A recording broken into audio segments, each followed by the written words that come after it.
So then next, type Lenovo IdeaPad 5 2-in-1 driver. So go to this first URL, right click to new tab.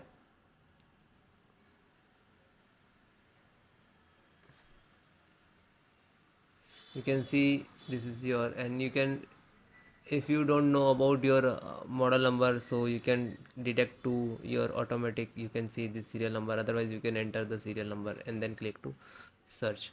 So you can see this is two type to find out your laptop required driver. First, automatic, you just click to scan now, it's laptop required driver automatically install.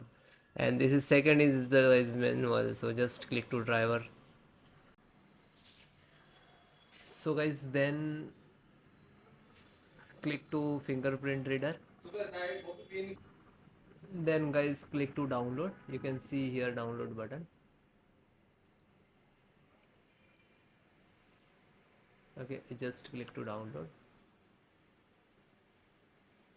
Now this is installing and this is completed. Just single click to setup. After that, click to yes. Then I accept, then next. Select the install, then next. Install.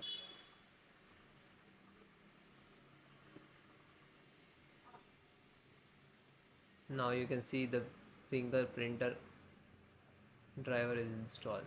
Then click to yes and then finish. After that, restart your system.